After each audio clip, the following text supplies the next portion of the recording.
les plus anciens corps momifiés connus au monde. Ils datent de 5 à 7 000 ans.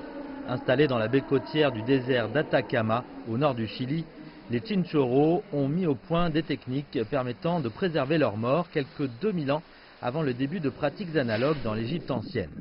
Les conditions arides de la région ont permis de préserver ces momies et aujourd'hui, plus de 100 de ces corps se trouvent dans ce musée. Avec la datation au carbone, nous avons déterminé qu'il s'agissait d'un corps vieux de plus de 5000 ans.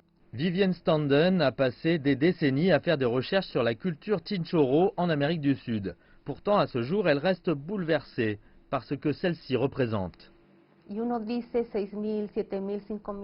Nous disons 5, 6 ou 7 000 ans comme si de rien n'était. Mais le temps est incroyable. Le Chili n'est qu'une damnation depuis 200 ans. Le Chinchorro était déjà là depuis 7 ou 8 000 ans. De nombreuses momies Chinchorro sont exposées dans ce musée de la petite ville de San Miguel de Azapa. Pourtant, des centaines, voire des milliers, se trouvent toujours sous la ville voisine d'Arica. À l'endroit du musée et autour, dans cette rue et la suivante, c'est rempli de momies. C'est comme une nécropole.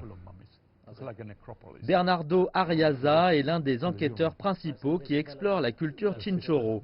Il fait valoir que les niveaux élevés d'arsenic dans l'eau dans cette région entraînent une mortalité infantile élevée et le développement de la pratique de la momification dans le cadre du processus de deuil du Chinchorro.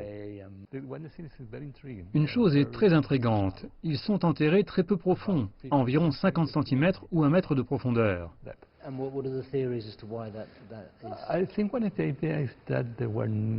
Je pense qu'ils n'ont jamais vraiment été enterrés. Ils ont été exposés, comme si c'était une interaction quotidienne, vivre avec les morts. Certaines momies ont été repeintes, retouchées, elles ont des strates différentes. C'est donc un dialogue différent avec les morts. Les momies millénaires Chinchorro se trouvent le long de cette région côtière. L'érosion éolienne a fait apparaître des momies sur cette colline près d'un petit village de pêcheurs où Jorge Ardiles est l'un des leaders de la communauté.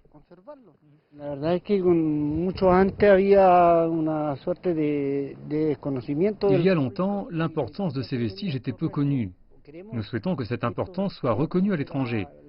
Nous travaillons avec l'université, le conseil municipal et l'État pour le faire désigner comme site du patrimoine mondial. C'est ce qu'il mérite, à cause de la façon dont le Chinchorro a momifié les morts.